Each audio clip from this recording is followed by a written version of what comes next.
Hello everyone, and welcome to the Loose Trunks editing suite with myself. I am Adam Skolfield, Lord Adam Skolfield. And as you can see, we're not in one of the many rooms of my mansion, and not even on my boat, because, well, simply because the illusion's gone, and I need to rethink my plan. Because, well, the boat capsized, as you saw, by a green screen falling off the back. I blame Tugboat mostly, but Tugboat's not here, so we don't have to worry about him. The only thing we have to worry about is predictions for the upcoming No Mercy pay-per-view event on the WWE Network for £9.99 or $9.99, depending on whether you're from the UK or the Americas. Now, we'll get straight to it. We'll kick things off. That's a punch. We'll kick things off with Apollo Crews versus Elias. Elias, another victim to the Phantom who steals last names and first names. Rusev, I can't even remember what the other part of his name was now. That's how Phantom that is. Cesaro's another victim. Neville, of course. And now Elias. Just Elias. I love you, Elias, I do. I'll stay silent for you during your performances. I'm sidetracking here. Elias to win. I don't really care. Let's move on! The Intercontinental Championship match between The Miz and Jason Jordan. A match which I've got more interested in, mostly because Jason Jordan is not so much a generic piece of shit. He's now less generic. Not by much. But basically his couple matches with some good wrestlers has kind of helped him out a bit. But he's still a bit boring, isn't he? Really. I mean, his music's better now. It's no longer that grovelling pile of dog turd that it was before. But yeah, Miz is going to win it. We all know Miz is going to win it. If he doesn't win it, this is weird. But then again, I know nothing, apparently, because SummerSlam, I got everything wrong. Like, literally, I got everything wrong. Go back and watch the prediction video to SummerSlam, and then watch SummerSlam, or just look at the results for SummerSlam, and you'll realise that I was awful on that one. But SummerSlam was a weird show. Again, I'm sidetracking. Damn it, I keep sidetracking. Ah! The Miz to win. And, The Miz to retain. I'm not going to make that mistake again. The Miz to retain by any means necessary. The WWE Cruiserweight Championship match between Neville and Enzo Amore. This has been a weird build-up to a match, mostly because it's focused on Enzo and someone else most of the time. Unless you watch 205 Live, but let's face it, well, at least I don't think so anyway. I don't think a lot of people watch 205 Live. I don't watch 205 Live at all. Like, I don't have time. There's too much wrestling.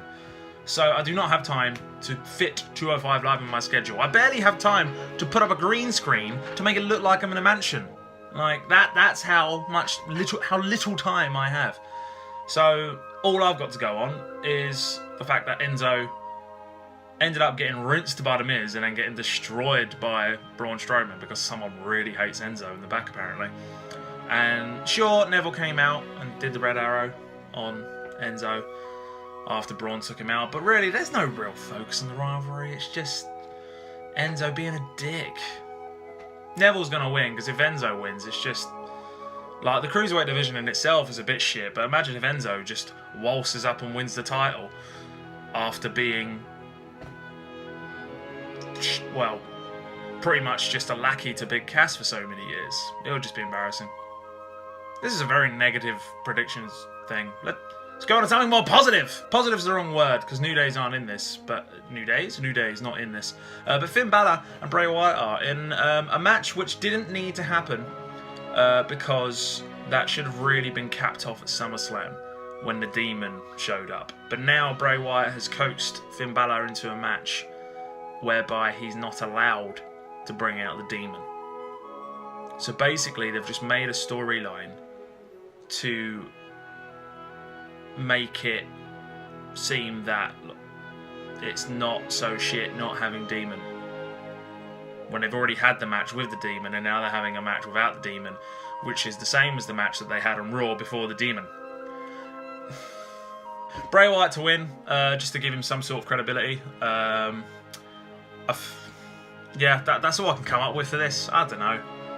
My head's not in the game. It's clearly not. It's full of beach balls, which will get destroyed by Cesaro. That link. The Raw Tag Team Championships between Seth Rollins and Dean Ambrose versus Cesaro and Sheamus. The Bar. They're two thumbs. The thumbs. I shall from now on call them the thumbs. I'm looking forward to this one. It's been a great rivalry. It's kind of like simmered a little bit since SummerSlam. It had that massive build into the whole like thing with Seth Rollins and Dean Ambrose, but it's just kind of been ticking along since then. But I'm not complaining. It's going to be a great match. Hopefully there won't be any beach balls, and if there are any beach balls, Cesaro will destroy them and then send their owners to hell. That's it's not too morbid, is it? I don't actually know who's going to win this. I could say Seth Rollins and Dean Ambrose because they won't take the titles off them that soon, but we know that's not really a thing in WWE these days. So I'll still say Rollins and Ambrose just because of the... Well, they can go on and face the Revival, which would be great. So, I've got low battery, so I better hurry this up! The Raw Women's Championship match. It's a fatal 5-way match. Because they couldn't come up with a name for a 5-way match, so they just called it a Fatal 5-way. Alexa Bliss, Sasha Banks, Bayley, Nia Jax, and Emma. Bayley getting thrown in there last minute. Anyone notice how when she returned, she didn't get booed? We might be on a turn for Bayley. Things might be alright. Maybe she just needed to go away for a bit, be a little less annoying. Who knows? I have no idea who's going to win this match. A part of me doesn't want to predict it. Mainly because whatever happens, Asuka's going to get involved somehow. It might not be on the match itself, but she's going to become a part of the scene following this match. So it's more of a case of who would you put her against.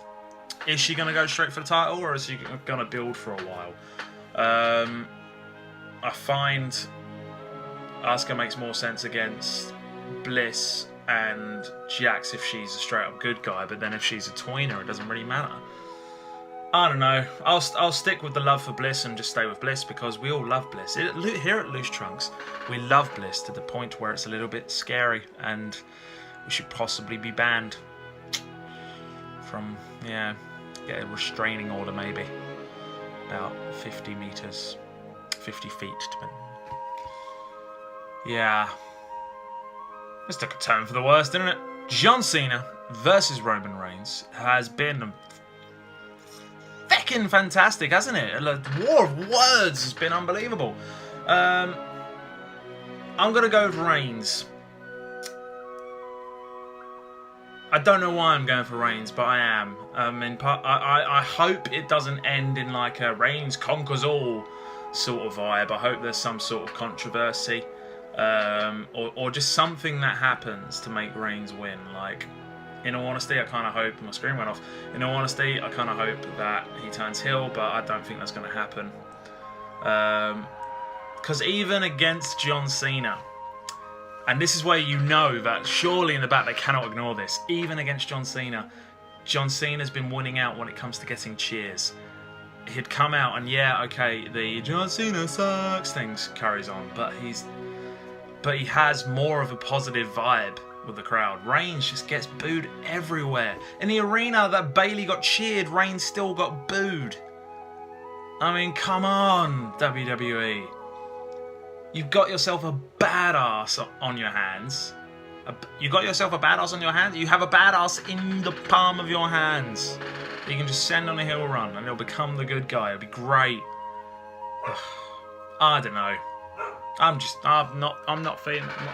And in the main event, the one that Doug, our Conqueror, is ridiculously hyped for. Brock Lesnar versus Braun Strowman. It's just going to be great, isn't it? It's going to be wonderful. I can't wait. It's just the battle of the big men. We live in an age now where if you're a big man, you have to be super athletic. You have to do stuff that's a bit stupid. Which is remarkable, really. It's the dawn of the big men, age of the big men. I know a lot of people will say that Lesnar's going to win and keep the title. As much as I'm probably going to regret this, then again, I never get these shows 100% right, so I'm going to go Braun. for a mixture of I want Braun to win, but also I genuinely think he could. I think they could pull with Braun and Lesnar what they did with Cena and Lesnar at SummerSlam a few years ago, where Strowman just goes in and destroys Lesnar. And he has a few fight back moments, but otherwise, clean as a whistle. I reckon it could happen. I reckon it would be shocking if it did, even though Strowman has been dominating Lesnar of recent weeks. Yeah, I think it could be good. And that's it. That's No Mercy. Next time I might get back on my boat, maybe. Or maybe part of my house, I don't know. Once enough time's gone past where you no longer realise it's an illusion, I'll bring it back. But otherwise, yeah. Other than that, where's Samoa Joe gone? Where did he go? Did he die? I don't know what happened to him. He's gone. He's disappeared. Someone inform me. Postcard. That'd be great.